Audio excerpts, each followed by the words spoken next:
Assalamualaikum warahmatullahi wabarakatuh. Halo teman-teman, kami dari kelompok 2 akan memaparkan materi tentang metode pembelajaran Jigsaw. Sebelum itu, kami mengucapkan terima kasih kepada dosen pengampu mata kuliah Strategi Pembelajaran Matematika, yaitu Bapak Dr. Sudi Prayitno, MSI. Oke teman-teman, sebelum kita masuk ke materi, izinkan saya untuk memperkenalkan anggota kelompok saya.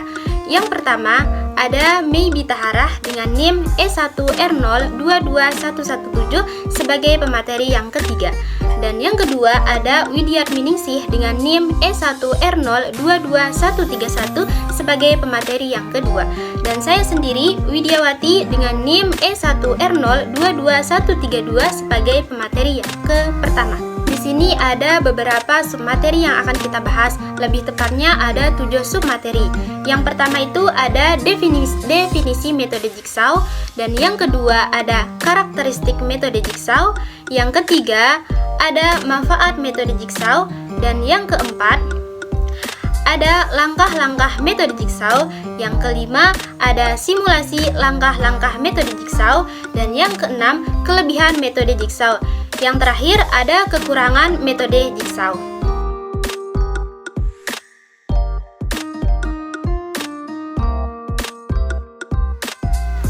Oke teman-teman, kita masuk ke materi yang pertama, yaitu pengertian metode Jigsaw menurut para ahli. Yang pertama ada Elliott-Erosion.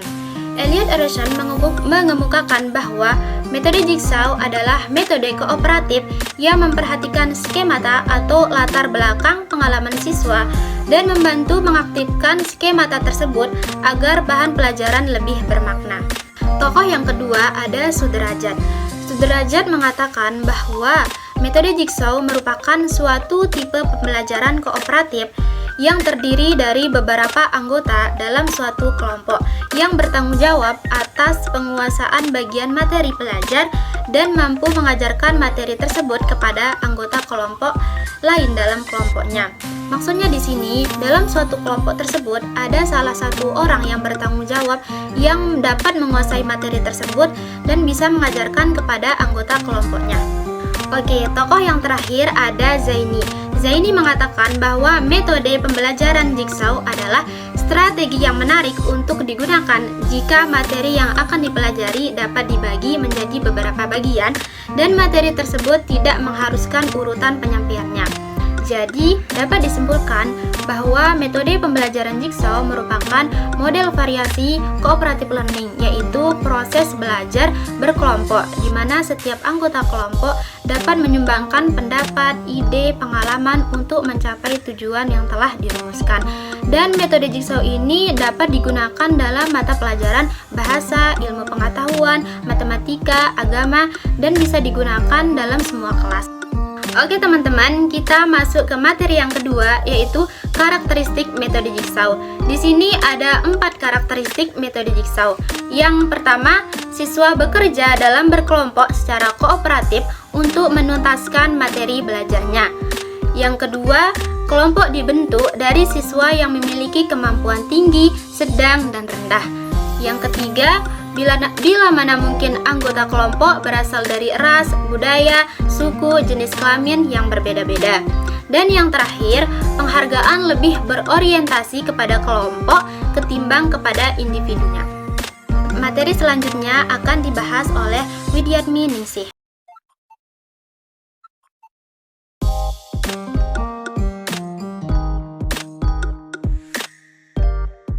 Baik, selanjutnya yaitu manfaat metode Jigsaw. Manfaat yang pertama yaitu meningkatkan kemampuan diri tiap individu. Yang kedua yaitu saling menerima kekurangan. Yang ketiga, konflik antar pribadi berkurang. Yang keempat, sikap apatis berkurang. Yang kelima yaitu pemahaman yang lebih mendalam. Manfaat yang keenam yaitu motivasi siswa lebih besar. Yang ketujuh yaitu retensi atau penyimpanan lebih lama. Yang kedelapan ada hasil belajar lebih tinggi. Dan yang kesembilan yaitu meningkatkan kebaikan budi pekerti, kepekaan, dan toleransi. Yang kesepuluh yaitu mencegah keagresifan dalam sistem kompetensi.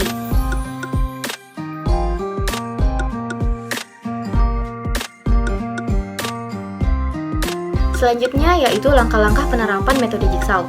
Langkah yang pertama yaitu pemilihan materi yang dapat dibagi menjadi beberapa segmen atau bagian. Langkah yang kedua yaitu guru membagi siswa menjadi beberapa kelompok-kelompok kecil sesuai dengan segmen atau bagian materi. Langkah yang ketiga yaitu setiap kelompok mendapatkan tugas membaca dan memahami materi atau subtopik yang berbeda-beda. Yang keempat yaitu setiap kelompok asal mengirimkan anggotanya ke kelompok lain atau kelompok ahli. Langkah yang kelima yaitu kembali pada kelompok asal dan mengajarkan pada teman sekelompoknya pengetahuan apa yang didapatkan pada kelompok sebelumnya.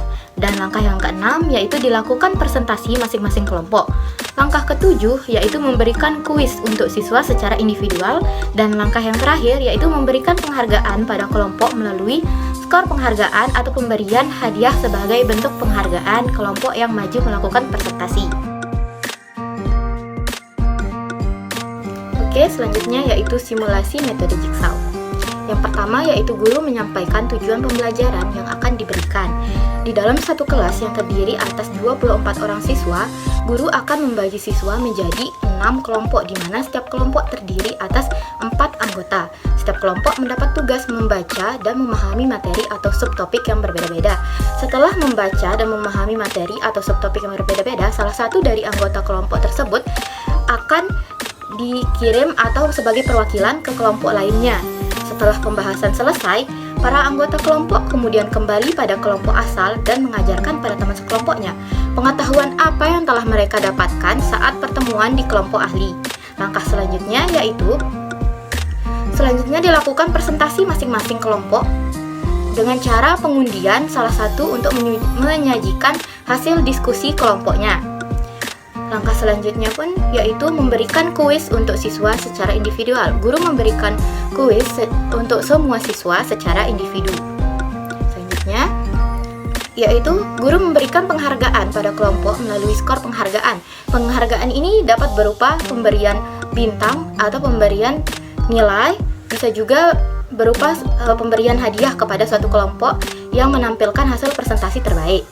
Oke, selanjutnya yaitu ada kelebihan dan kekurangan model pembelajaran Jigsaw yang akan disampaikan oleh Maybe Tahara.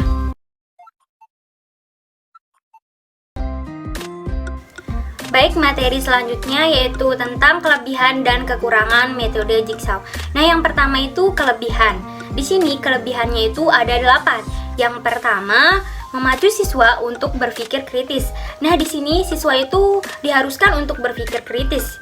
Yang kedua, membantu siswa untuk mengembangkan kemampuan sosialnya. Yang ketiga, dapat digunakan bersama strategi belajar yang lain. Nah, di sini metode Jigsaw ini dia bisa diterapkan oleh strategi belajar yang lain gitu atau tipe belajar yang lain. Nah, yang keempat, Jigsaw mudah dilakukan. Nah, metode Jigsaw ini dia mudah dilakukan karena dia cuma membagi siswa itu dalam kelompok-kelompok kecil sehingga dia mudah diterapkan atau mudah dilakukan dalam pembelajaran. Terus yang kelima, penerimaan terhadap perbedaan individu lebih besar. Yang keenam, siswa dituntut menjadi aktif. Yang ketujuh, meningkatkan motivasi belajar. Di sini siswa itu harus meningkatkan motivasi belajarnya. Dan yang terakhir, mengembangkan hubungan antar pribadi positif dan antara siswa. Nah, di sini tuh siswa itu harus dia mengembangkan pribadi yang positif atau pribadi yang baik-baik gitu. Yang kedua, kekurangannya. Di sini kekurangannya itu ada 5. Yang pertama, kegiatan belajar mengajarnya itu membutuhkan lebih banyak waktu. Yang kedua, guru membutuhkan konsentrasi dan tenaga yang lebih ekstra. Yang ketiga, jika guru tidak meningkatkan siswa dalam menggunakan keterampilan kooperatifnya. Terus yang keempat, jika jumlah anggota kelompok kurang akan menimbulkan masalah. Dan yang terakhir, membutuhkan waktu yang lebih lama apabila ada penataan ruangan belum terkondisi dengan baik. Jadi kesimpulannya, metode Jigsaw adalah teknik pembelajaran kooperatif di mana siswa bukan hanya guru yang memiliki tanggung jawab dalam melaksanakan pembelajaran. Nah, tujuan metode Jigsaw ini adalah mengembangkan kerjasama tim, keterampilan belajar kooperatif, dan menguasai pengetahuan secara mendalam. dan tidak mungkin diperoleh apabila siswa mencoba untuk mempelajari semua materi sendirian. Oke guys, sekian dari kelompok kami. Saya Widiawati, Saya Mimi Tahara. Dan saya Widiatminingsih. pamit undur diri. Wassalamualaikum warahmatullahi wabarakatuh.